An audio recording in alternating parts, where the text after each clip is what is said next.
하나 둘 마이크 테스트 합니다. 하나 둘 마이크 테스트 합니다.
귀한 은혜의 자리에 오신 우리 사랑하는 성도님들을 진심으로 환영합니다. 우리 같이 기도하겠습니다.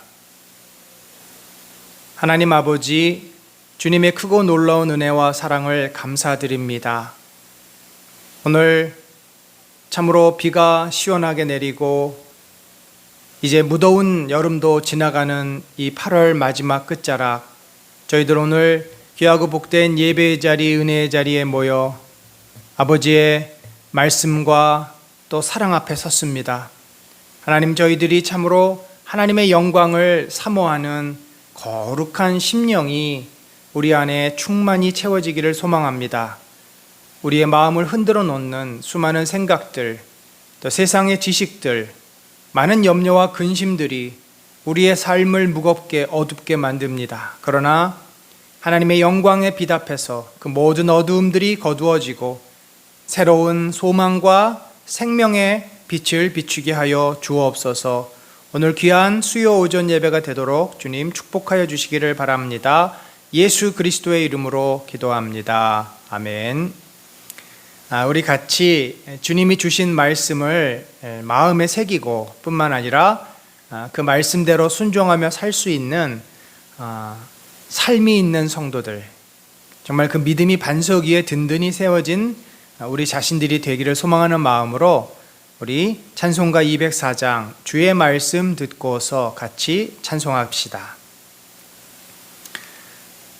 주의 말씀 듣고서 준행하는 자는 반석 위에 터닫고 집을 지음 같아 비가 오고 물나며 바람 부딪혀도 반석 위에 세운 집 무너지지 않네. 잘 짓고 잘 짓세 우리 집 잘 짓세 만세 반석 위에다 우리 집 잘 짓세.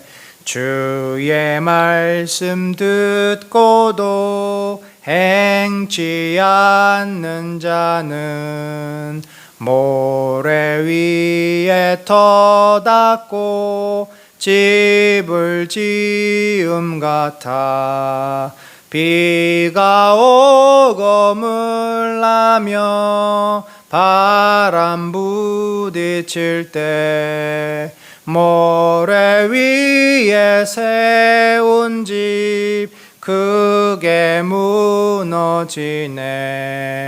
잘 짓고 잘 짓세 우리 집 잘 짓세 반석 위에 지은 집 우리 집 잘 짓세. 우리 2절까지만 하고 지금 PPT가 좀 멈춰서 먼저 기도하는 시간을 좀 갖도록 하겠습니다. 하나님, 참 우리의 인생이 너무나 소중하고 복된 인생입니다. 그런데 우리가 이 땅을 살면서 너무 우리의 인생을 무가치하게 또 너무 이렇게 허비하면서 보내지는 않는가 스스로 돌아보게 하여 주옵소서. 하나님께서 우리를 이제 기다리고 계시는 날, 만날 날도 얼마 남지 않았는데 우리가 주님 앞에 가는 그날까지 하나님의 부르심을 받은 사명자로서 우리의 하루하루의 삶이 소중하기를 원합니다. 진정으로 그리스도와 동행하고 하나님의 영광 앞에 서고 무엇보다도 우리가 이 땅에서 살아가야 될 이유, 그냥 먹고 마시고 즐기는 것으로 끝날 것이 아니라 그것은 삶의 극히 일부분입니다. 주님께서 주신 사명이 있습니다. 죽어가는 영혼을 살리고 어두운 곳을 밝히고 세상을 그리스도의 나라로 주의 영광으로 회복시키는 사명이 있습니다. 이런 것들을 우리들이 잘 감당하는 주의 성도가 되게 하시고 우리 은혜하는 공동체가 되게 하여 주옵소서. 특별히 이제 22년도 2학기가 다시 시작이 됐습니다.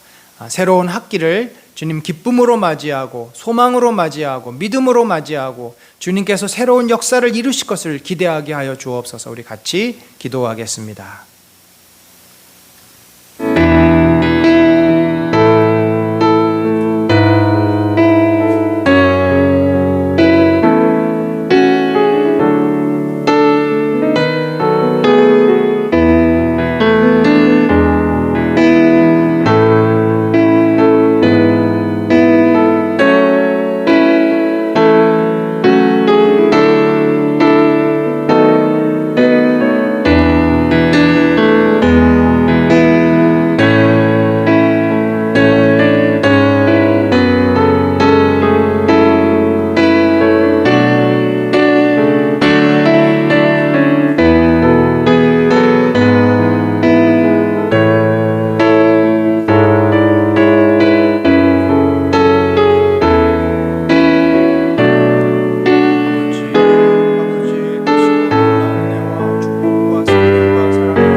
성령님이 충만하게 하여 주소서. 예, 우리 이번에는 찬송가 505장 온 세상 위하여 우리 같이 주님의 그 사랑과 복음이 온 세상에 힘차게 뻗어 나가기를 소망하는 마음으로 온 세상 위하여 나 복음 전하리 우리 같이 고백합시다. 온 세상 위하여 나 복음 전하리 만 백성 모두 나와서 주 말씀 들으라. 죄 중에 빠져서 헤매는 자들아 주님의 음성 듣고서 너 구원받으라. 전하고 기도해 매일 증인 되리라. 세상 모든 사람 다 듣고 그 사랑 알도록 온 세상 위하여 이 복음 전하리. 저 죄인 회개하고서 주 예수 믿으라. 이 세상 구하려 주 돌아가신 것 나 증거하지 않으면 그 사랑 모르리. 전하고 기도해 매일 증인 되리라. 세상 모든 사람 다 듣고 그 사랑 알도록 온 세상 위하여 주 은혜 임하니. 주 예수 이름 힘입어 이 복음 전하자. 먼 곳에 나가서 전하지 못해도 나 어느 곳에 있든지 늘 기도 힘쓰리. 전하고 기도해 매일 증인 되리라. 세상 모든 사람 다 듣고 그 사랑 알도록. 아멘. 이 시간에는 하나님께서 우리를 이 땅에 하나님의 심부름꾼으로 하나님의 청지기로 부르셨습니다. 특별히 우리 은혜나는 공동체가 이 삼전 지역에 있으면서 우리 성도들이 하나님 앞에 모여 예배하고 우리 자신이 믿음으로 자라갈 뿐만 아니라 또 이 지역을 돌아보고 우리 이웃들을 섬기라고 부르셨습니다. 특별히 우리 22년도 2학기는 너무 우리에게 중요합니다. 우리가 그런 생각이 있고 마음을 품어도 내가 그 주님의 사역 앞에 열정을 가지고 참여하지 못하는 우리 자신을 보지 않습니까? 그것은 성령께서 우리를 사로잡고 있지 못하기 때문입니다. 여전히 내가 가득 차 있기 때문입니다. 우리가 이번 2학기 성령께서 우리 공동체를 온전히 주장하여 주옵소서. 성령이여 임하소서. 부흥회를 통하여서 10월 14일부터 16일 동안 있을 우리 부흥회를 통하여서 심령대의 부흥회를 통하여서 우리가 마음이 뜨거워지고 하나님의 거룩한 백성으로 회복되는 역사가 있고, 또 11월 달에 있을 우리 임직식을 통해서 우리 성도들이 하나님 앞에 헌신된 일꾼으로 드려지는 역사가 있도록 특별히 이번 2학기에 있는 모든 귀하고 소중한 행사들을 통해서 하나님 이 공동체를 놀라운 성령의 부흥으로 인도하여 주옵소서. 또한 우리 공동체 가운데 몸이 연약한 자들 있습니다. 주님께서 연약한 우리 지체들, 우리 이경숙 권사님의 항암을 위해서 또 우리 최종순 권사님의 발골절을 위해서 그 밖에 우리 지체들을 위해서도 기도해 주시기를 바랍니다. 우리 함께 같이 기도하겠습니다. 하나님 아버지, 주님께서 아버지 이 공동체를 통하여서 하나님의 놀라운 크고 영광스러운 일들을 이루어가실 줄 믿습니다. 아버지, 우리가 소망하며 기도하며 주님의 도구로 사용되기를 소망합니다. 우리가 청지기로 아버지의 심부름꾼으로 하나님의 자녀로 식구로 또 아버지여 제자로 그리스도의 제자로 살아가는 이 공동체가 그러기에 성령의 은혜와 성령의 능력과 충만함을 받아야 됩니다. 아버지여, 우리가 너무 연약합니다. 우리 10월 14일에 아버지여, 우리 이 목사님을 통한 말씀의 선포가 놀랍게 우리에게 아버지 선포되게 하여 주옵소서. 이제 아버지 이지훈 목사님의 그 말씀이 우리를 사로잡고 성령의 동안으로 이끌어가는 역사를 일어나게 하소서. 아버지여, 우리의 심령이 변화되게 하시고 우리가 뜨거워지게 하시고 우리의 삶이 바뀌어지도록 역사하여 주옵소서. 하나님이여, 주의 나라가 이곳에 임하소서. 아버지여, 그리하여서 우리 공동체가 진정으로 그리스도의 헌신제자, 그리스도의 도구로 쓰임받는 아버지여, 이 일합니다. 우리 임직자들 더 준비되어지게 하시고 그들이 마음으로 준비되고 기도로 준비되고 헌신되어 살아가는 영광스럽게 마음껏 드리는 역사가 일어나고 저들의 삶을 주장하시고 역사하시며 인도하여 주옵소서. 성령이여, 저들에게 사역을 주시고 사역을 주옵소서. 이 공동체를 사랑하시고 이 공동체를 보시고 연약한 자들 있습니다. 예수 권사님과 또 최종수 권사님과 우리 입시생들 아버지여, 주님의 은혜와 자비가 필요한 자들을 붙잡아 주시고 저들에게도 놀라운 것이 영광과 능력으로 함께하여 주시옵소서.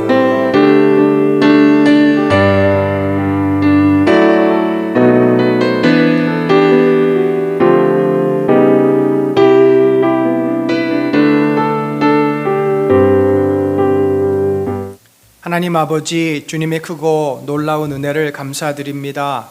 이 연약한 공동체이지만 이곳에 주님의 역사가 일어나고 있음을 감사드립니다. 성령이 일하시고 성령이 우리 안에서 당신의 계획과 뜻대로 이 공동체를 이끌어 가시니 감사합니다. 연약한 자들이 믿음이 자라고 방황하고 헤매던 자들이 중심을 잡아가게 하시니 감사합니다. 그러나 주님, 우리가 주님의 사명자로 주님의 청지기로 부르심을 받았사오니 그 사명을 감당하는 공동체가 되기를 소망합니다. 주여, 우리가 더욱더 믿음이 자라고 더 주님의 마음을 품어서 하나님과 동행하며 성령의 능력으로 복음을 전하고 사랑을 전하고 이 땅을 변화시키는 주님의 도구가 되기를 원합니다. 이 공동체를 사랑하여 주시고 성령이여 마음껏 역사하셔서 이제 10월 14일부터 있을 우리 이지훈 목사님의 부흥회를 통하여서도 성령의 역사가 일어나고 또 임직식을 통해서도 더 헌신된 일꾼으로 자신을 드릴 수 있는 역사가 일어나도록 인도하여 주옵소서. 우리 모든 성도들 마음이 뜨거워지게 하시고 거룩하게 되어지게 하시고 삶의 그 진실함과 또 삶의 아버지 정말 주님을 향한 열정으로 가득 차서 저들의 삶이 주님 앞에 온전해지고 세상을 향해서는 빛과 소금으로 변화되는 역사가 일어나도록 인도하여 주시옵소서. 주여, 우리 공동체 안에 연약한 자들이 있습니다. 이경수 권사님이 다시 항암을 하게 하셨으니 이제 주여 여종에게 강한 힘과 능력과 지혜를 주셔서 모든 마음의 평안한 가운데 항암을 이기게 하시고 우리 최정숙 권사님의 발이 골절되었습니다. 주여, 골절된 그 발가락들을 만져주셔서 보행에 어려움이 없도록 붙잡아 주시옵소서. 주여, 우리 입시생들이 이제 얼마 남지 않은 시간을 앞두고 마지막 시간을 보내고 있사오니 저들을 긍휼히 여겨주시고 집중하며 마음이 딴 곳으로 흐트러지지 않고 주님 바라보면서 믿음 안에 서게 하여 주시옵소서. 그 외에도 우리 사랑하는 성도들 여러 가지 아픔으로 상함으로 아버지 고통으로 기도하는 자들의 기도를 들으시고 주님 살아계신 것과 역사의 능력이 나타나도록 인도하여 주시옵소서. 함께 하실 주님을 찬양합니다. 이 모든 말씀 예수 그리스도의 이름으로 기도드립니다. 아멘. 네, 반갑습니다. 수요 오전 예배 또 우리 이사야서 성경 공부 11번째 시간에 오신 우리 사랑하는 성도님들을 진심으로 환영합니다. 이제 오늘 우리가 함께 보실 이사야서 말씀을 나누도록 하겠습니다. 오늘 말씀은 아수르에게서 유다를 구원하시는 하나님이라는 내용입니다. 36장에서 39장까지를 우리가 함께 살펴보도록 하겠습니다. 오늘 본문 같이 읽을 내용은 이사야서 37장 33절에 38절 같이 보죠. 그러므로 여호와께서 아수르 왕에 대하여 이같이 이르시되 그가 이 성에 이르지 못하며 화살도 하나도 이리로 쏘지 못하며 방패를 가지고 성에 가까이 오지도 못하며 흉벽을 쌓고 치지도 못할 것이요 그가 오던 길 곧 그 길로 돌아가고 이 성에 이르지 못하리라. 나 여호와의 말이니라. 대전 내가 나를 위하여 내 종 다윗을 위하여 이 성을 보호하며 구원하리라 하셨나이다 하니라. 여호와의 사자가 나가서 아수르 진중에서 18만 5천인을 쳤으므로 아침에 일찍이 일어나 본즉 시체뿐이라. 이에 아수르의 사네립 왕이 떠나 돌아가서 니느웨에 거주하더니 자기 신 니스록의 신전에서 경배할 때 그의 아들 아드람멜렉과 사레셀이 그를 칼로 죽이고 아라랏 땅으로 도망하였으므로 그의 아들 에살핫돈이 이어 왕이 되니라. 아멘. 자, 여러분, 우리가 이사야서에 드디어 이제 그 중간 부분 딱 접으면, 노트를 접으면은 가장 가운데 해당하는 그 역사서의 내용을 이제 오늘 다루게 됩니다. 그리고 다음 주부터는 이제 40장은 하나님께서 어떻게 이스라엘을 회복시키실 것인가에 초점이 맞추어져 있고, 이것은 단순한 포로, 바벨론 포로 이후의 회복뿐만 아니라 사실은 더 그 초점이 메시아의 오심, 예수 그리스도의 오심으로 말미암은 신약 시대의 도래를 더 이제 이사야서 40장과 66장이 예언하고 있고, 그런 의미에서 이사야서는 구약의 복음서다라고 말할 수가 있는 거죠.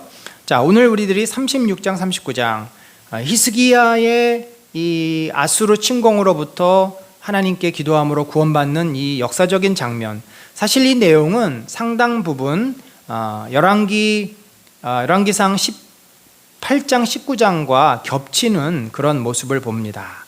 자, 그래서 우리가 자세한 내용은 열왕기상을 보면서 이렇게 보시면 더 좋겠습니다. 오늘 36장에서 39장까지의 내용을 보면 36장, 37장은 아수르의 이제 침공, 아수르의 이제 위협, 그리고 거기에 대한 히스기야와 유다 백성들의 통회와 기도, 그리고 하나님의 구원하심에 대한 내용이고, 38장, 39장은 히스기야 개인이 겪었던 일인데, 그것이 이제 히스기야가 왕으로서 죽음에 직면하게 됩니다. 갑작스럽게 발병을 해서. 그러나 그가 하나님께 간절히 기도함으로 그 15년을 더 살게 되었는데, 거기까지는 좋았지만 그것이 화근이 되어 그가 교만해져서 바벨론 사절단에게 자신을 자랑하다가 결국 그가 하나님의 또 이제 어두운 예언을 듣는 그런 내용이 나옵니다. 자, 볼까요? 먼저 우리가 이제 이 배경을 보면은 열왕기하, 아까 열왕기상이라 그랬는데 열왕기하입니다. 열왕기하, 이 배경을 보면은 사네립이 이 아수르의 굉장히 그 위대한 왕 아닙니까? 그래서 사네립의 이제 이전의 왕이 살만헤살인가요? 그 북이스라엘을 722년에 침공을 해가지고 멸망을 시킵니다. 그러니까 이 유다의 지도를 보면, 이스라엘의 지도를 보면은 그 북쪽 갈릴리 호수와 이스라엘 평야와 또 이제 중부 내륙까지도 다 먹었어요. 이제 남은 건 뭡니까? 중부에 있는 예루살렘 성이에요. 예루살렘과 그 주변에 있는 몇 개의 전략적인 요충지, 라기스라든지 이런 요충지를 함락하면 이 유대 땅은 완전히 아수르가 장악을 하게 됩니다. 그래서 우리가 이것을 풍전등화다, 그런 상황이에요. 그래서 이 사네립은 대군을 이끌고 유다 땅을 침공을 해서 그 중에 이 굉장히 그 강력한 일종의 그 군사 요새죠. 예루살렘은 높은 곳에 있고 또 수도잖아요. 그러다 보니까 그 자체를 방벽하는, 물론 군사도 있고 있었지만 외곽에서 1차적으로 적들을 방어하는 그런 기지들이 있었는데, 그 중에 하나가 라기스라는 성입니다. 예루살렘 약간 남서쪽에 위치한, 그러니까 지중해 해안가하고 예루살렘 그 중간쯤에 위치한 성인데, 실제로 이 라기스 성을 아수르가 함락하고 수많은 포로를 잡아가고 수많은 사람을 죽입니다. 그래서 그 전쟁이 매우 치열했던 것을 우리가 역사적인 그 부조라든지 기록을 통해서 보게 됩니다.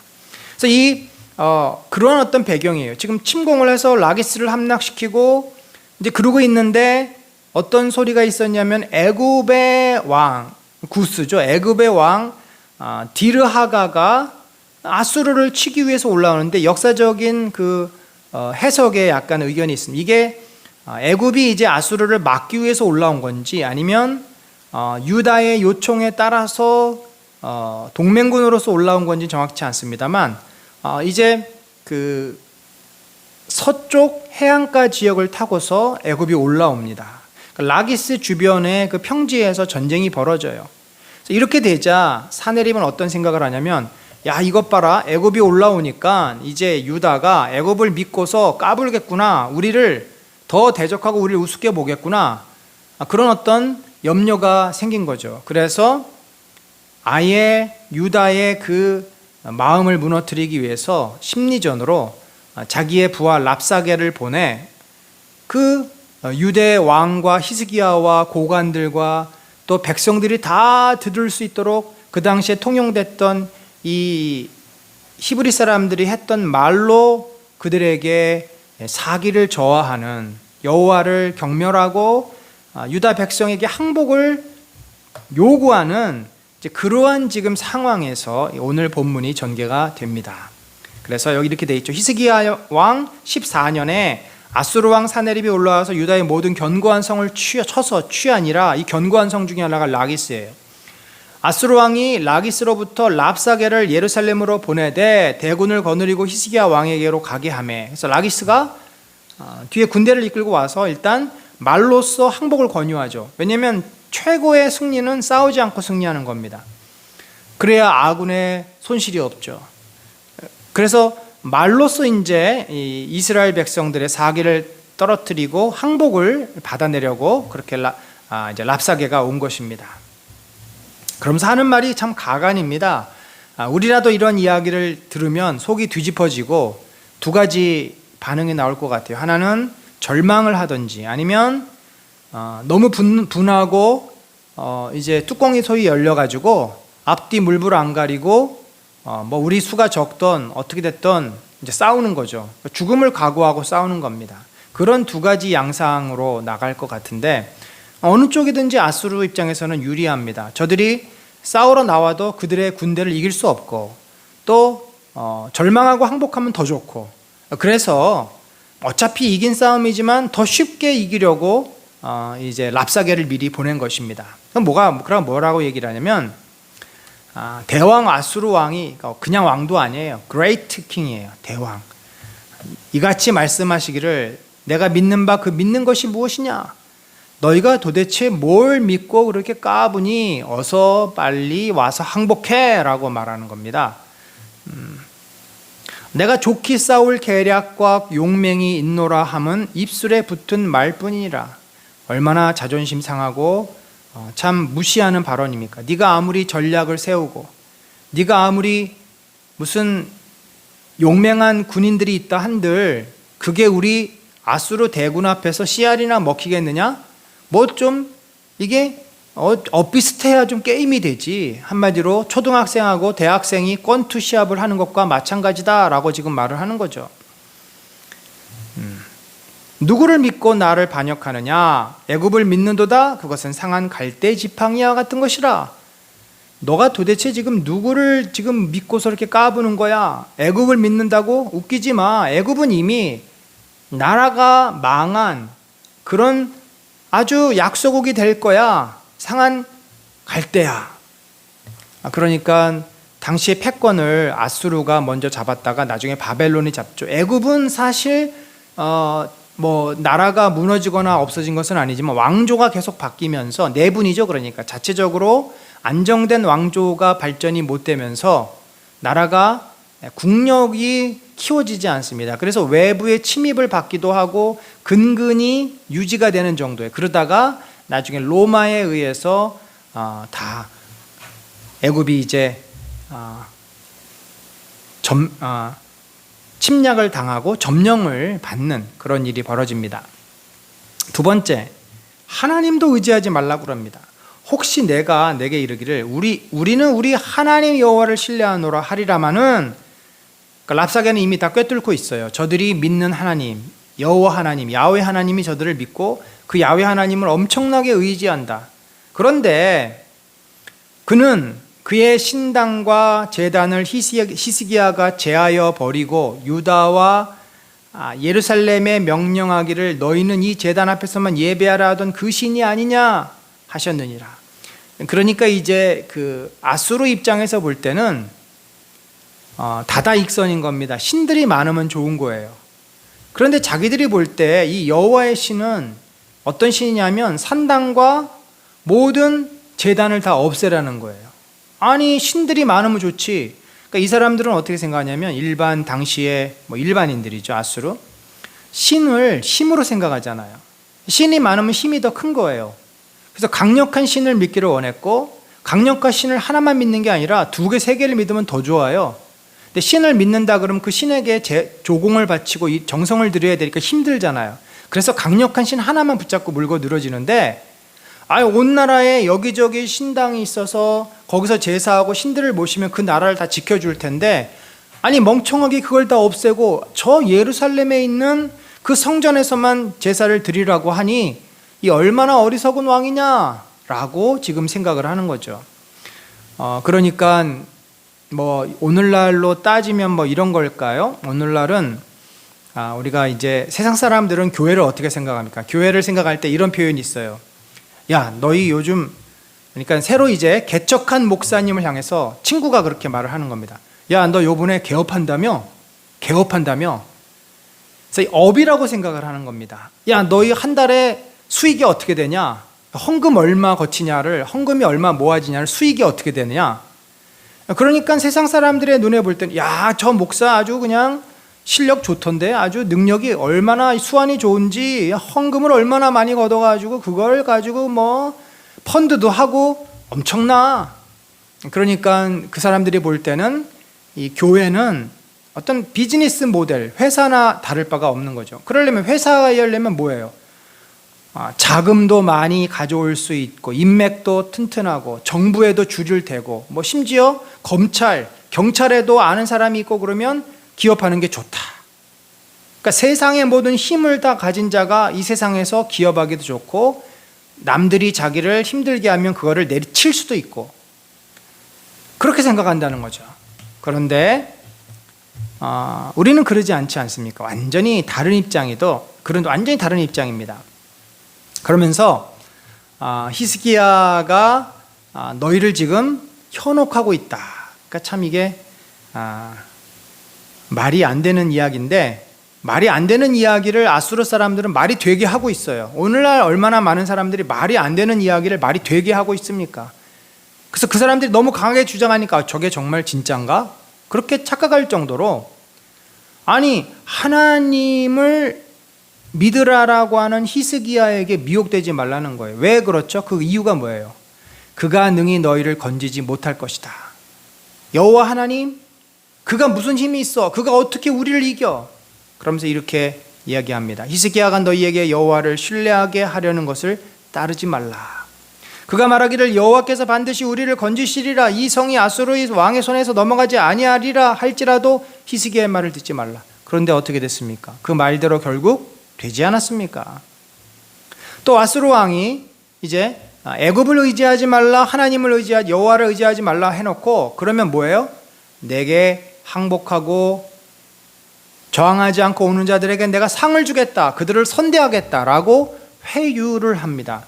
대부분 저렇게 회유를 하는 자들을 우리가 뭐라 그럽니까? 뒤통수를 치죠. 처음에는 회유하는 것 같지만 뒤에 가서 실컷 부려먹고 나중엔 죽입니다. 그래서 저게 사단의 사탕발림인 겁니다. 내게 항복하고 내게로 나오라. 그리하면 너희가 각각 자기의 포도와 자기의 무화과를 먹을 것이요 각각 자기의 우물물을 마실 것이요 내가 와서 너희를 너희 본토와 같이 곡식과 포도주와 떡과 포도원이 있는 땅에 옮기기까지 하리라. 물론 이스라엘을 나중에 옮겼습니다. 그래서 그들이 여러 종족과 섞이죠. 그렇지만 위에 편안하게 살게 되었는지는 잘 모르겠습니다. 어쨌든 아수르 왕이 이렇게 회유를 해요. 그러면서 그가 다시 얘기하는 것은 여호와께서 우리를 건지시리라 할지라도 속지 말라. 열국의 신들 중에 자기의 땅을 아수르 왕의 손에서 건진 자가 있느냐. 얼마나 교만한 소리입니까? 당시 아수르가 팥죽지세라 그러죠. 아수르의 이 상징은 사자입니다. 사자처럼 용맹스럽고 사자처럼 힘이 있고 사자처럼 날카로운 이빨과 발톱을 가진, 그래서 그들은 저 북쪽 시리아로부터 시작해서 동쪽 바벨론 지경에 이르기까지, 그러니까 이라크 지역까지, 남쪽 애굽에 이르기까지 그 세력을 거의 이 반달 모양의 초승달 지역을, 여러분 지금 우리가 보면 지도를 보면 시리아가 얼마나 커요. 그 시리아 지역뿐만 아니라 이 북쪽의 터키 일부 지역, 또 남쪽의 이 유다 반절, 그리고 동쪽에 이르기 이라크 지역에 이르기까지 넓은 제국을 당시에 아수르가 장악을 하고 있었기 때문에 이제 아주 기고만장한 것입니다. 하맛과 아르바스의 신들이 어디 있느냐, 스발와임의 신들이 어디 있느냐, 그들이 사마리아를 내 손에서 건졌느냐. 사마리아가 어떻게 됐어요? 722년에 사마리아는요 다신을 믿었어요. 하나님을 믿지 않았어요. 그래서 멸망한 겁니다. 그러니까 지금 말하잖아요. 스발와임의 신들이 사마리아를 내 손에서 건졌느냐는 거예요. 그러니까 이스라엘, 북이스라엘 사람들이 믿었던 수많은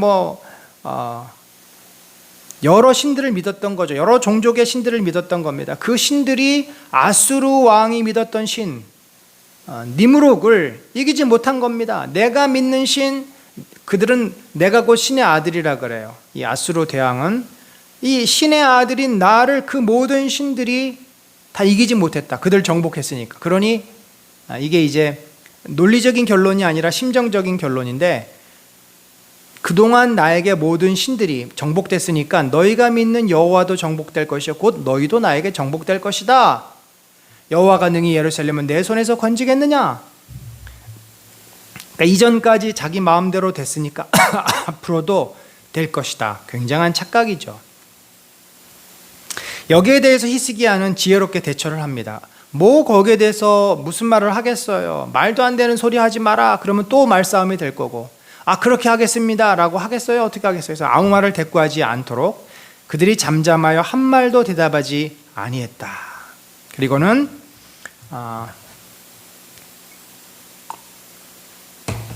랍사게로부터 이야기를 들었던 엘리야김, 또 서기관 셈나, 사관 요아가 자기의 옷을 찢고 히스기야에게 나가서 랍사게가 한 말을 전하죠. 그랬더니 자, 이제 여기까지가 36장의 내용인데 얼마나 처참하고 정말 조롱을 당하고 무시를 당하는 그런 입장. 그러니까 우리가 그렇잖아요. 애들이 막 싸웠어요. 학교에서 싸웠는데 자기들끼리 놀다가 싸울 수도 있죠. 그런데 애들이 엄마 욕을 하고 막 아빠 욕을 해요. 그러면 애들이 어떻게 뚜껑이 열리잖아요. 그러니까 자기 부모를 무시하고 자기 부모를 욕하고 자기 부모를 막 비하하는 그런 말을 하는 것은 인격 모독 중에서도 가장 극악한 인격 모독 아닙니까? 그러니까 너는 원래부터 네 부모 때부터 버러지 같은 인생이야. 너만 못난 게 아니라 니네 집안이 다 완전히 쓰레기 집안이야. 그러니 얼마나 그 말을 듣는 사람 입장에서는 억장이 무너지고 분노가 치밀어 오르겠습니까? 지금 이 랍사게는 그 작전을 쓰는 거예요. 이스라엘 사람들로 하여금 막 분을 일으키게 해서 빨리 뛰쳐나와가지고 자기들하고 싸우도록 만들지, 아니면 절망해서 그 말이 맞지, 사실 우리를 어떻게 이기겠어, 우리가 어떻게 저들을 상대해, 절망하고 주저앉던지 지금 그 작전을 노리는 거예요. 극단적인 말을 하고 있는 거죠. 그런데 이런 기가 막힌 상황을 유다 백성과 히스기야가 접하고 나서 뭘 하겠어요? 어떻게 하겠습니까? 하소연을 하겠어요? 누구한테 도와달라 그러겠어요? 결국은 하나님 앞에 매달렸을 때 이게 우리 성도 믿는 자들의 저는 가장 큰 축복이자 특권이라고 생각을 합니다. 이 세상에 말이 안 되는 일들이 참 많습니다. 억울한 일도 많습니다. 그랬을 때 우리가 이걸 누구에게 하소연하고 이 문제를 어떻게 풀겠냐라는 거예요. 내가 실력을 키워서 하겠습니까? 아니면 내 전 재산을 털어서 내가 누군가를 매수하고 누군가를 어떻게 해가지고 문제를 풀겠습니까? 그럴 수 없잖아요. 우리가 할 수 있는 것은 여호와 하나님께 온전히 매달리고 하나님의 은혜와 자비와 긍휼을 구하는 거 아니겠습니까? 그래서 우리가 여기서 배워야 될 것은 굉장히 중요한 게 뭐냐면 하나님 앞에 이렇게 전심을 다하여 매달렸을 때 하나님이 응답하신다는 것입니다. 우리는 사실 너무나 기도를 가볍게 아님 말고 식의 태도로 간구할 때가 많아요. 물론 저도 어떤 교회 문제든지 제 개인의 문제든 기도할 때 하나님의 뜻이 아닐 수도 있어, 그래서 이것이 안 될 수도 있어라는 늘 그런 어떤 부정적인 생각이 있어요. 왜냐하면 아무리 내가 기도하고 이것이 하나님 뜻이라는 확신이 있어도 때로는 그렇지 않을 수도 있기 때문에 여지를 두는 거죠. 그래서 그것이 무게가 확 실리지 않을 수는 있지만, 그러나 그것하고 내가 정말 온 마음을 다하여 간절히 기도하지 않는 것하고는 다른 문제죠. 우리가 온 마음을 다하여서 간절히 기도하더라도 그것이 주의 뜻이 아니라면 깨끗이 내려놓을 수 있는 그런 거야 굉장히 지혜롭고 주님 앞에서 믿음의 태도 아닙니까? 결국 히스기야와 이제 이사야 선지자까지 등장을 해서 이 편지, 랍사게가 갖고 온 편지를 들고 성전에 가서 기도했을 때 하나님이 이사야를 통해서 저들이 너희를 치지 못하고 고국으로 돌아가고 산에 입은 그 하나님을 멸시하고 하나님을 모욕한 죄에 대해서 죄로 말미암아 그가 징계를 받을 것이다. 그 아들에게 죽임을 당합니다. 그래서 그들이 했던 모든 말이 뭐가 됐어요? 뻥이 돼버렸습니다. 다 거짓말이 돼버렸어요. 그래서 여러분, 인생은 거짓말장입니다. 저는 그렇게 생각합니다. 인생은요, 자기 앞일을 몰라요. 자기가 생각하는 대로 되지 않아요. 또 사실대로 생각하지 못해요. 사실대로 보지도 못해요. 인생은 거짓말장애입니다. 어리석은 자입니다. 그래서 우리는 스스로에게 속고 스스로에게 괴롭히고 스스로가 잘못된 판단을 하고 그렇게 살고 있어요. 거기로부터 빠져나오는 게 진정한 구원 아닙니까? 그래야만 진리의 길, 의의 길. 그러니까 어떤 사람이 이제 길이 있는데 자기 딴에는 그 길이 좋아 보여서 갔어요.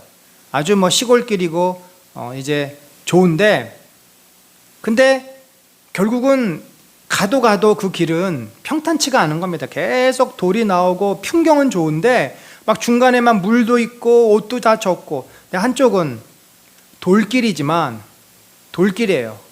그렇지만 힘들어 보이고 돌길이니까 가기가 어려울 것 같이 보이지만, 그러나 돌길이 곧게 나 있어요. 아주 가는데 흐트러짐이 없습니다. 그러니까 그 길을 걸어가면서 스스로 이 길이 더 좋은 길이야, 이 길이 더 빠른 길이야 라고 자꾸 생각해 본들 계속 그 힘든 길을 가야 되는 겁니다. 우리가 그렇게 스스로가 생각하는 틀에 갇혀서 거짓말을 하면서 마치 아수르 사람들처럼 어떤 의미에서 이 히스기야의 구원은 아주 무슨 드라마틱한 그런 어떤 구원이다, 저는 그렇게 생각하지 않습니다. 이건 사실이에요. 그냥 하나님의 하나님 되심이 드러난 일이에요. 믿음에 있는 사람은 당연히 저 아수르의 거짓과 허풍과 교만을 하나님이 꺾으실 것을 믿고 기다리며 감사할 수 있는 거죠. 이런 의미에서 히스기야가 굉장한 믿음도 있었지만 사실은 또 나약함이 있어요. 굉장히 인간적인 면도 있습니다. 그래서 37장, 38장의 모습이 나오는 거죠. 자, 37장 히스기야가 이 이야기를 듣고 어떻게 하겠어요? 이제 기가 막힌 거죠. 옷을 찢습니다. 이스라엘 사람들은 옷을 찢는다. 너무너무 절망스럽고 통탄할 때 옷을 찢습니다. 굵은 베옷을 입고 하나님 앞에 최선의 겸손의 모습입니다. 여호와의 전으로 갔고, 또 나머지 이제 부하들도 또 고관들도 굵은 베옷을 입고 다 같이 그렇게 겸손하게 하나님 앞에 매달리는 거죠. 그리고 이사야에게 그 랍사게가 보내온 글을 보냅니다. 그리고 이사야에게 이런 말을 전합니다. 오늘은 환난과 책벌과 능욕의 날이라. 아이를 낳으려 하나 해산할 힘이 없음 같도다. 너무 기가 막힌 거예요.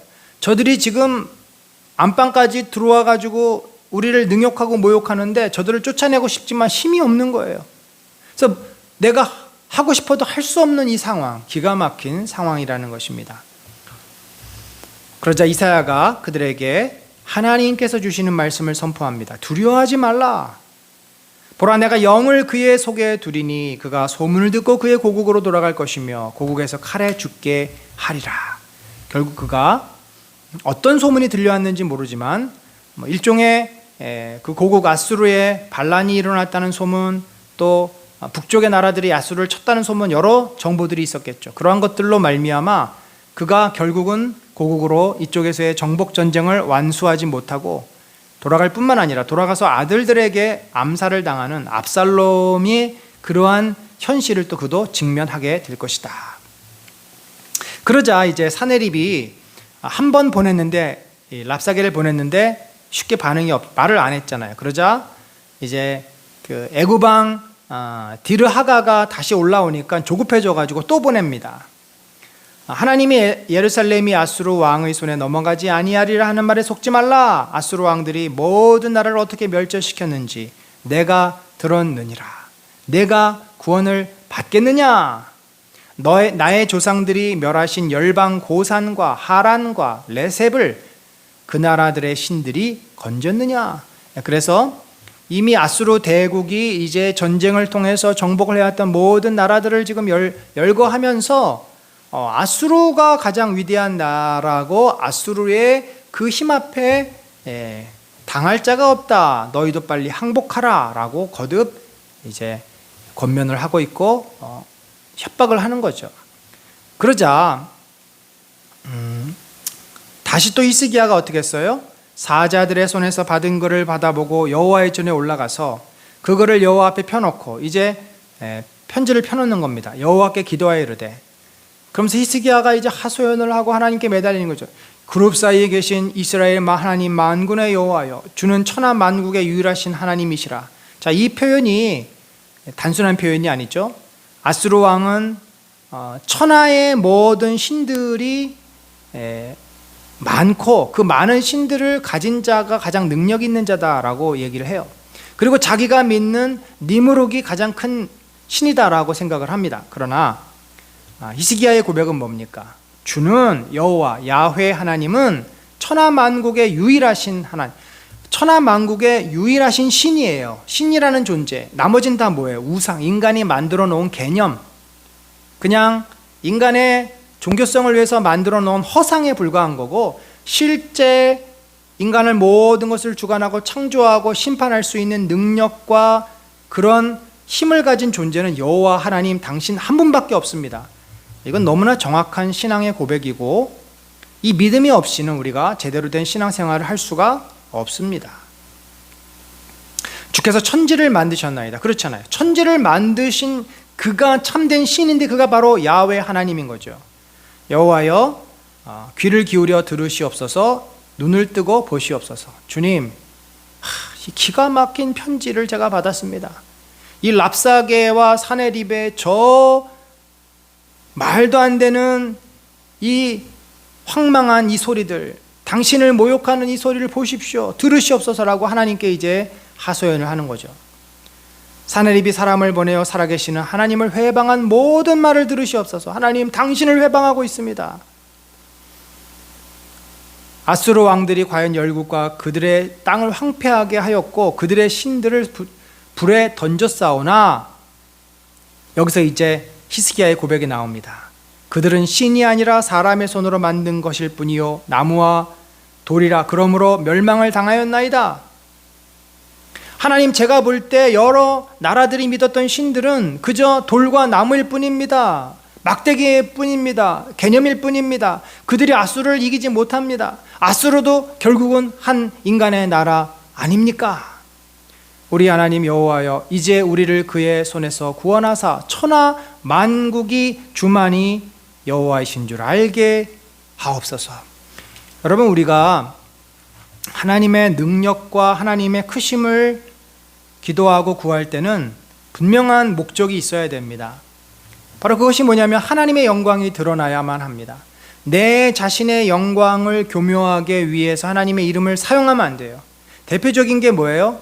하나님, 우리 아이가 이번에 좋은 대학교에 합격하면 정말 하나님께 영광을 돌리겠습니다.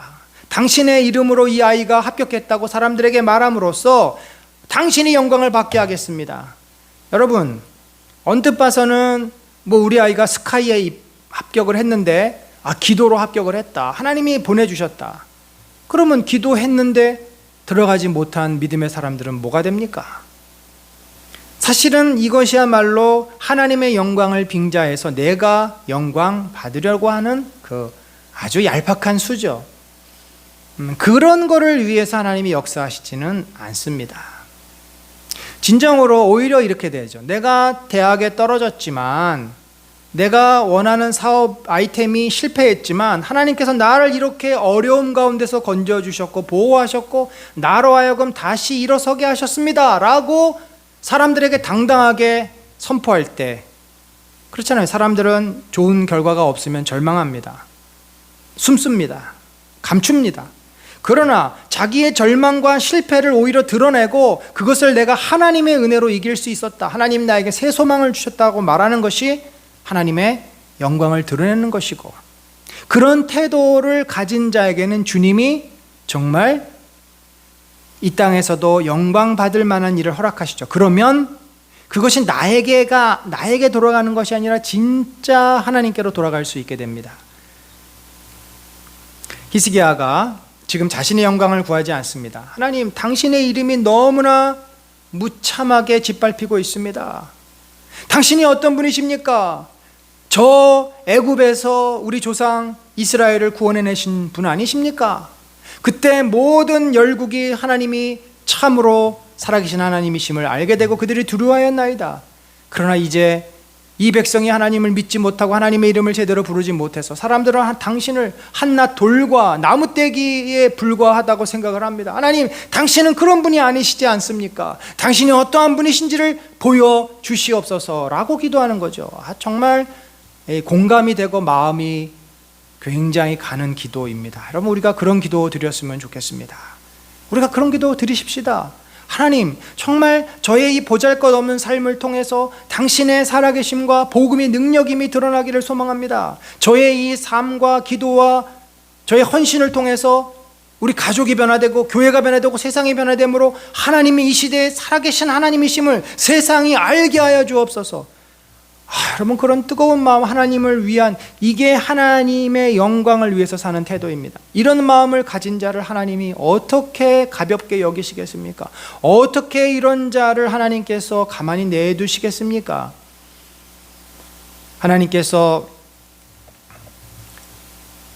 대제사장 엘리에게 하신 말씀 기억하십시다. 나를 가볍게 여기는 자를 나도 가볍게 여기고 나를 중요하게 여기는 자를 나도 중요하게 여길 것이다. 가볍게 여긴다는 것은 뭡니까? 무시하고 쉽게 생각하고 이용만 하려고 하고, 중히 여긴다, 카바드라는 단어이잖아요. 카바드는 영광을 돌리다. 그러니까 중요하게 여긴다는 것은 존중하고 하나님을 향해서는 그분이 진정으로 하나님 되심을 드러나게 하는 삶, 그게 영광을 돌리는 건데, 그러한 마음으로 하나님을 위해서 살면 하나님도 우리를 이 땅에서 함부로, 세상 사람들이 함부로 할 수 없는, 정말 세상 사람들이 존경하게 할 만한 그런 카바드를 받을 만한 인물로, 중요한 인물로 세워주시겠다. 그게 야곱의 생애고 요셉의 생애 아닙니까? 아브라함의 생애 아닙니까?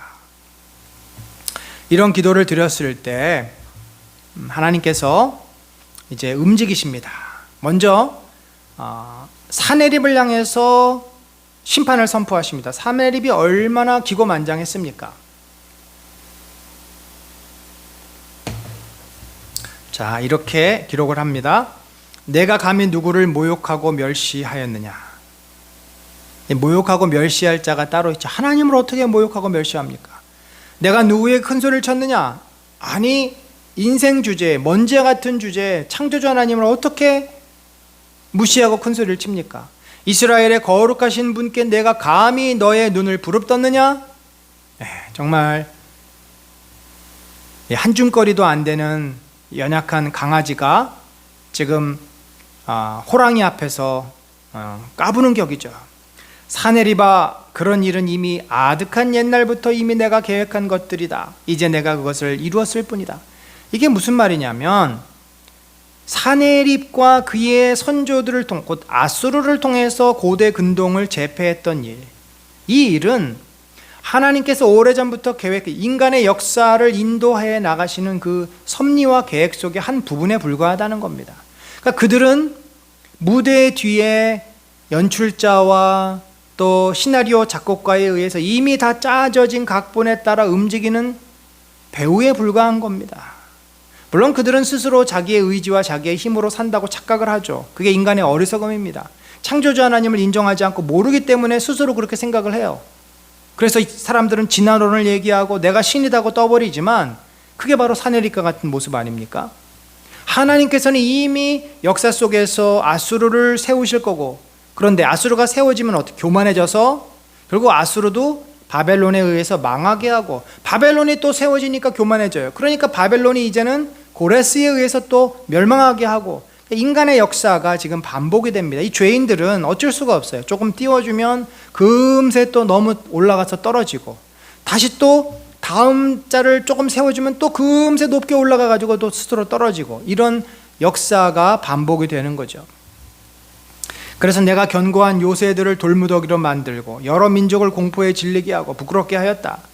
내가 나에게 품고 있는 분노와 오만을 들었기에 내가 너의 코를 갈고리로 꿰고 너의 입에 재갈을 물려 내가 왔던 그 길로 너를 돌아가게 하겠다.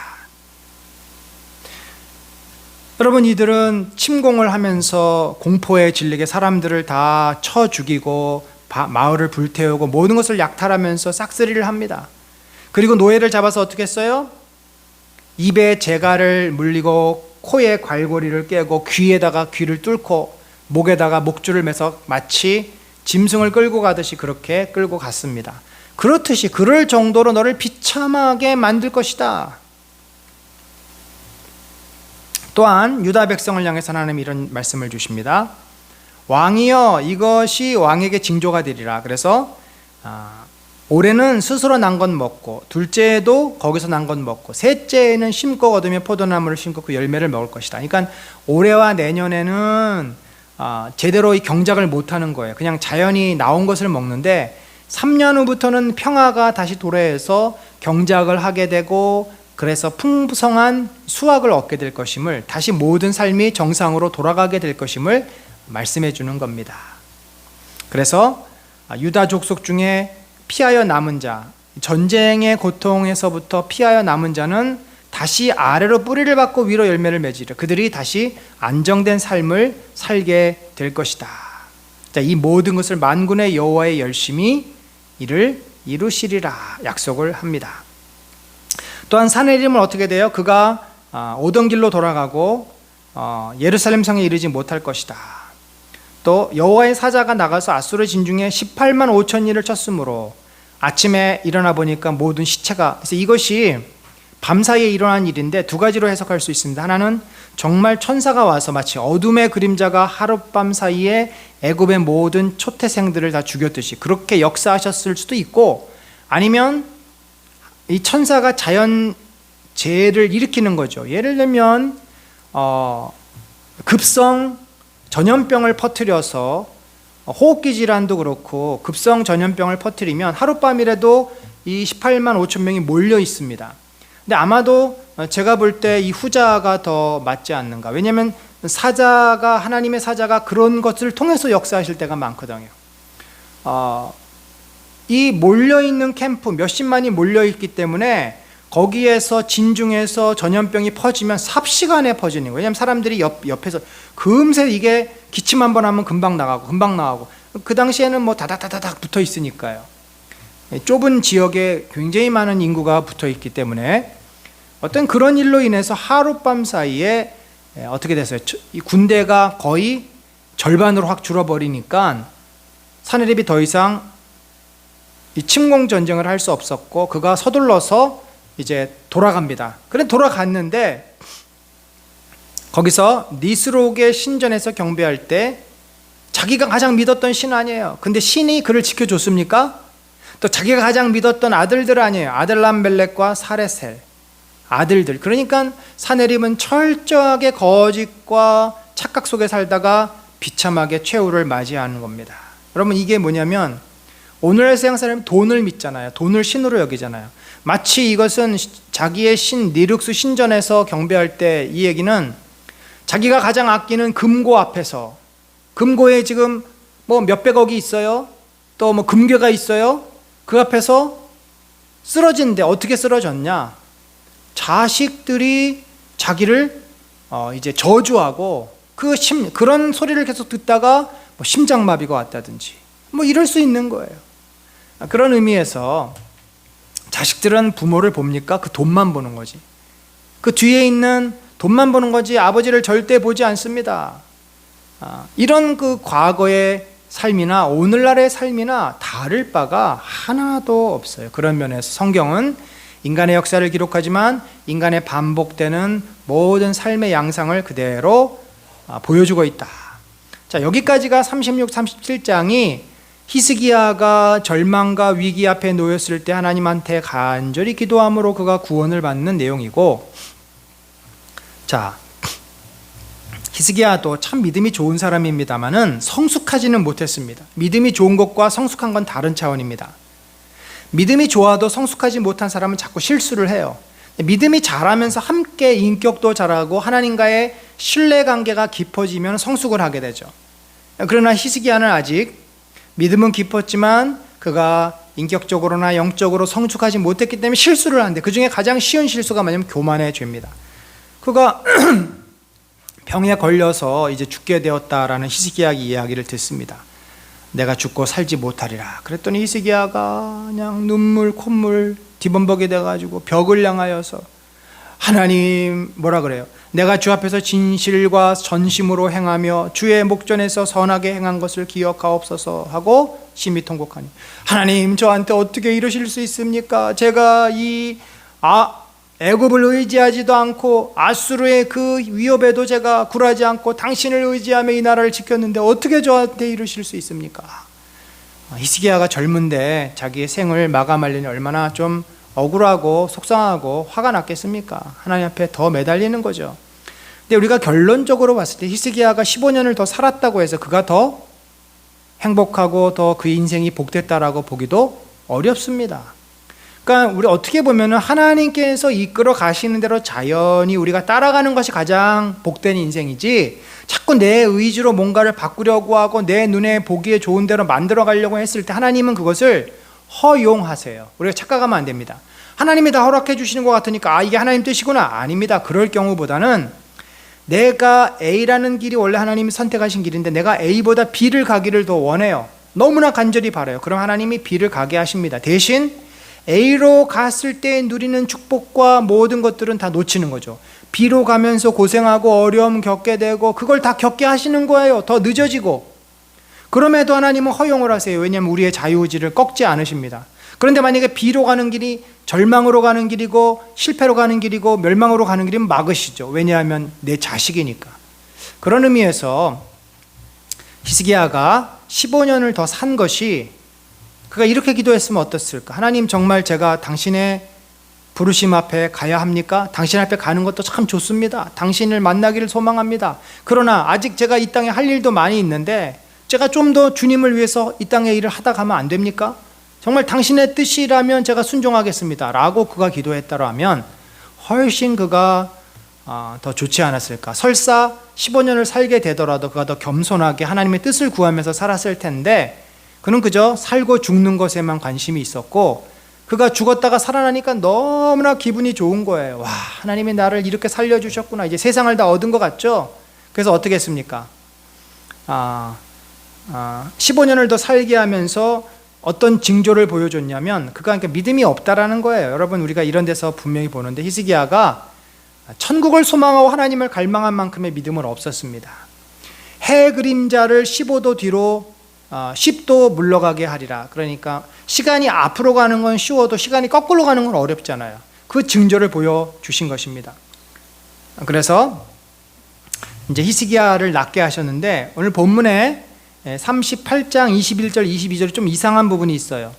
요거는 편집, 그러니까 그러니까 이사야가 이 글을 쓰면서 이게 열왕기하 18, 19장에서 가지고 온 거지 않습니까? 이 편집하는 과정에서 원래 여기에 들어가면 안 되고 앞에 가야 될 내용이 뒤에 온 겁니다. 왜냐하면 내용이 이렇잖아요. 이사야가 왕에게 무화과 빵을 가져다가 종기에 붙이시면 임금께서 나으실 것입니다 하고 말하였을 때, 히스기야는 내가 주님의 성전에 다시 올라갈 것이라는 증거가 무엇이요? 라고 물었다. 이미 앞에 해시계를 뒤로 물러간다라고 말을 했잖아요. 그러니까 이 말은 21, 22절은 좀 앞부분에 있어야 돼요. 그리고 나서 하나님이 살려주시겠다고 하시고 어떻게 살을지 방법을 알려주시고 증거를 물었을 때 증거까지 보여주시는, 원래는 증거를 요구 안 했으면 그냥 믿음으로 받으면, 백부장의 믿음을 가지면 굳이 증거 필요 없었겠죠. 근데 그만큼 도마의 믿음인 겁니다. 의심이 있었던 거죠.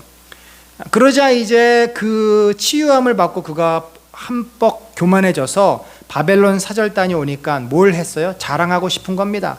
야, 내가 이렇게 위대한 왕이다. 하나님의 사랑을 받은 왕이고 이렇게 내가 힘과 능력이 있어라고 자기의 보물창고를 보여줍니다. 그런데 이것은 하나님이 금하는 일이죠. 교만은 가장 하나님께서 금하는 일입니다. 그래서 자랑하거나 자기의 군대를 개소하거나, 이 군대를 개소한다는 것은 군대를 의지한다는 말 아닙니까? 군사력을 확장하고 확보하기 위한 생각이기 때문에 여호와를 신뢰하지 않는 것이요 교만한 것이요. 그래서 그 죄에 대해서 어떻게 이제 하나님께서 이야기를 하냐면, 그들에게 보물창고 곧 은금과 향료와 보배로운 기름과 모든 무기고에 있는 것을 다 보여주었으니, 무기고까지 보여준 거예요. 아니 어떻게 자신의 그 전략을 다 노출시킵니까? 그러니까 좀 속이 없는 왕이죠. 히스기야가 궁중의 소유와 전국의 소유를 보이지 아니한 것이 없다. 그래서 히스기야가 이제 하나님으로부터 예언을 듣습니다.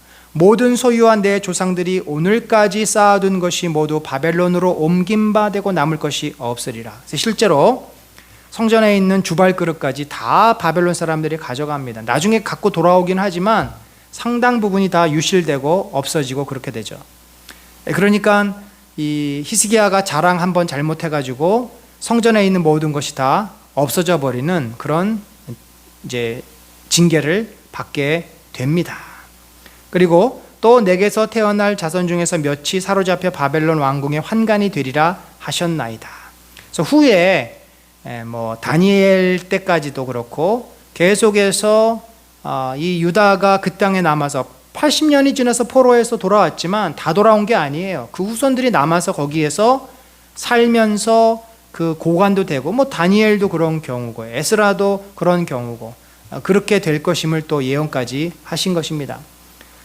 결론이 이건데요. 히스기야가 이사야에게 이르되 당신이 이른바 여호와의 말씀은 좋소이다 하고 또 이르되 내 생전에는 평안함과 견고함이 있으리로다 하니라. 정말 히스기야 속이 없는 사람입니다. 나만 어려움이 없다고, 나만 어려움이 없으면 괜찮아 라고 하는 말이 참 듣기가 그렇지 않습니까? 자기 자식들 후대에 가서는 완전히 멸망당하고 죽고 잡혀가고 포로가 될 것인데, 자, 그런 의미에서 우리가 이 히스기야의 이사야에서 나온 히스기야 말씀을 보면서 정말 조심해야 될 거 한 가지, 그러니까 한 가지는 뭐냐면 정말 하나님으로 우리가 인정하고 그분을 신뢰하는 믿음이 필요하고, 그 믿음이 있는 자는 이렇게 히스기야처럼 교만함에 빠지면 안 돼. 진정한 믿음의 기도는 하나님이 역사하십니다. 아까도 말했지만 하나님이 영광을 위한 기도 하나님이 역사하시는데, 그랬다고 해서 우쭐해져가지고 내가 무슨 뭐가 된 것처럼, 내가 다윗이 된 것처럼, 내가 바울이 된 것처럼 이름도 바울로 바꾸고 다윗 그렇게 살아서는 안 된다는 거죠. 그저 그냥 한 인간으로, 연약한 죄인으로 겸손하게 있어야지, 교만해지면은 그때부터 우리는 또 내리막길을 걷게 될 줄로 압니다. 사랑하는 성도 여러분, 우리가 히스기야를 쭉 보면서 무엇보다도 하나님의 그 안타까운 마음, 이스라엘 백성을 향한 안타까운 마음을 엿볼 수 있고, 또 그들을 향한 하나님의 그 구원하시는 열정, 결국 우리가 죄인이고 죄 가운데 살지만 하나님의 그 구원하시고자 하는 열정 때문에 우리가 주님 앞으로 나오게 된 건데, 그 주님의 부르심에 반응함으로써 진정으로 하나님을 신뢰하고 겸손하게 우리에게 주신 이 땅의 사명을 감당하는 저와 여러분 되시기를 간절히 축원합니다. 우리 함께 기도합시다. 하나님, 연약한 죄인들을 주님이 구원하여 주심을 감사합니다. 유다 백성 같고 북이스라엘 백성 같았던 이 죄인들을 불러주셨습니다. 심지어 아수르처럼 하나님을 모르고 하나님 없이 내가 신인 것처럼 살았던 자들입니다. 그러나 우리가 깨달았습니다. 우리가 얼마나 거짓과 위선과 어리석음 속에 살았는지, 착각 속에 살았는지. 우리는 벌레와 같고 먼지와 같은 존재이고 툭하면 죄를 짓고 툭하면 하나님을 잊어버리는 자임을 깨달았습니다. 하나님 겸손하게 꿇어 엎드리게 하시고 우리 앞에 찾아오는 세상의 위협과 공격의 앞에서도 넘어지거나 자빠지지 않게 하여 주옵소서. 왜냐하면 하나님이 우리를 보호하시고 지켜주시기 때문입니다. 우리는 하나님의 자녀이기 때문입니다. 하나님이 우리를 이끌고 계시기 때문입니다. 그 믿음을 견고하게 가짐으로써 아버지, 우리가 어디에서든지 흔들림 없이 겸손하게 주의 제자로 살아가게 하여 주옵소서. 지금은 우리 구주 예수 그리스도의 놀라우신 은혜와 하나님 아버지의 무한하신 사랑과 성령님의 감화 감동 교통하심이 참으로 히스기야처럼 참된 믿음으로 위기와 어려움을 극복해 내기를 소망하며, 그러나 교만해지지 않고 겸손함으로 하나님 앞에 날마다 깨어있기를 갈망하는 심령 위에 지금부터 영원까지 함께 하실지어다. 아멘.